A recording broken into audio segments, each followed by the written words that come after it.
بابے نے لمبا سا سانس لیا اور بولا، کاکا تم چاہتے کیا ہو؟ میں نے عرض کیا کہ واقعی آپ کو سونا بنانا آتا ہے؟ بابے نے خالی خالی آنکھوں سے مجھے دیکھا اور کہا، ہاں میں نے جوانی میں یہ ہنر سیکھا تھا۔ میں نے عرض کیا کہ کیا آپ مجھے یہ نسخہ سکھا سکتے ہیں؟ بابے نے میری طرف گھور کے دیکھا اور کہا کہ تم یہ سیکھ کے کیا کرو گے؟ میں نے عرض کیا میں دولت مند ہو جاؤں گا۔ بابے نے زوردار قہقہہ لگایا اور کافی دیر تک ہنستا رہا۔ جب وہ ہنستے ہنستے تھک گیا تو بولا، تم دولت مند ہو کر کیا کرو گے؟ میں نے جواب دیا، میں دنیا بھر کی نعمتیں حاصل کروں گا۔ بابا نے کہا کہ چلو یہ نعمتیں تمہیں حاصل بھی ہو گئیں تو پھر کیا کرو گے؟ میں نے جواب دیا، میں خوش ہوں گا اور مجھے سکون ملے گا۔ اس نے مسکراتے ہوئے میری طرف دیکھا اور کہا، گویا تمہیں سونا اور دولت نہیں، سکون چاہیے۔ میں خاموشی سے اس کی طرف دیکھتا رہا اور کافی دیر تک خاموش گھورتا رہا۔ بابے نے مجھے جھنجھوڑا اور کہا، دراصل تم سکون اور خوشی کی تلاش میں یہاں آئے ہو۔ میں اس وقت کیونکہ ایک نوجوان تھا اور باقی نوجوانوں کی طرح یہی سمجھتا تھا کہ دولت ہی سکون اور خوشی حاصل کرنے کا ذریعہ ہے، لیکن بابے کی باتوں نے مجھے کچھ الجھا سا دیا تھا۔ اسی الجھن میں نے ہاں کر دی۔ بابے نے ایک لمبا قہقہہ لگایا اور پھر دیر تک ہنستا رہا اور کہا، کاکا میں تمہیں سونا بنانے کے بجائے انسان سے بندہ بنانے کا طریقہ کیوں نہ سکھا دوں؟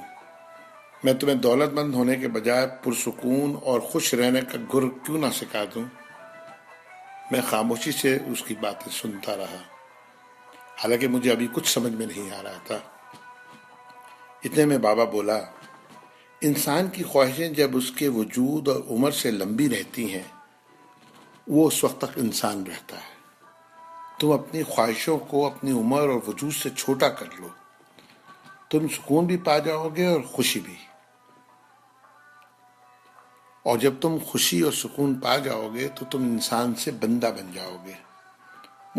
مجھے بابے کی باتیں بالکل سمجھ میں نہیں آ رہی تھی اور بابے نے میری یہ پریشانی بھانپ لی تھی۔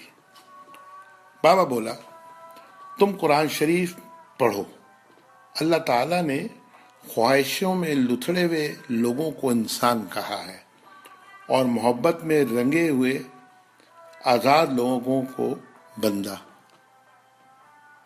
دنیا میں کتنے انسان آئے اور بہت دولت کمائی، بڑی عمارتیں بنائی، کیا وہ سب ساتھ لے گئے تھے؟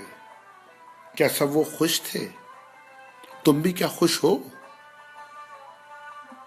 پھر بابا خود ہی بولا، نہیں، جب تک تم تانبے سے سونا بنانے کے چکر میں اور خپ میں مبتلا رہو گے اس وقت تک خوشی سے دور بھاگتے رہو گے اور بھٹکتے رہو گے۔ پھر بابے نے ایک چھوٹی سی ٹہنی سے زمین پہ رگڑنا شروع کیا اور کہا، لو میں تم کو انسان سے بندہ بنانے کا نسخہ بتاتا ہوں۔ اپنی خواہشوں کو اپنے قدموں سے آگے نکلنے نہ دو۔ جو مل گیا اس پہ شکر کرو، جو چھن گیا اس پر افسوس مت کرو، جو مانگے اسے دے دو، جو بھول جائے اسے بھول جاؤ۔ دنیا میں بے سامان آئے تھے اور بے سامان ہی واپس جاؤ گے۔ سامان جمع کرنے کی فکر نہ کرو۔ جسے خدا ڈھیل دے رہا ہے اس کا کبھی احتساب مت کرو۔ بلا ضرورت سچ بھی فساد ہوتا ہے۔ جو پوچھے تو سچ بولو، جو نہ پوچھے تو خاموش رہو۔ دینے میں خوشی ہے اور وصول کرنے میں غم۔ دولت کو روکو گے تو خود بھی رک جاؤ گے۔ چوروں میں رہو گے تو چور ہو جاؤ گے۔ اللہ راضی رہے گا تو جگ راضی رہے گا، وہ ناراض ہوگا تو نعمتوں سے خوشیاں اڑ جائیں گی۔ جب تم عزیزوں، رشتہ داروں، اولادوں سے چڑھنے لگو تو سمجھ لو اللہ تم سے ناراض ہے۔ جن سے تمہیں نقصان پہنچا ہو اور مزید نقصان پہنچنے کا اندیشہ ہو ان سے کنارہ کشی کر لو، ان سے بدلہ لینے کی فکر نہ کرو، کیونکہ سب سے اچھا بدلہ اللہ کا ہے۔ جب تم اپنے دشمنوں کے لیے اپنے دل میں رحم محسوس کرو تو سمجھ لو تمہارا خالق تم سے راضی ہے۔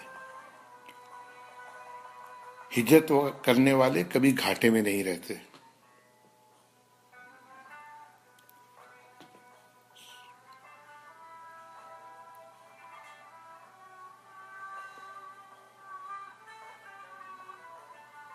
بابے نے پھر میرے کندھے پہ ہاتھ رکھا اور کہا جاؤ، بس ایک چیز کا دھیان رکھنا، کبھی کسی کو خود سے نہیں چھوڑنا، دوسروں کو فیصلہ کرنے کا موقع دینا، یہ اللہ کی سنت ہے۔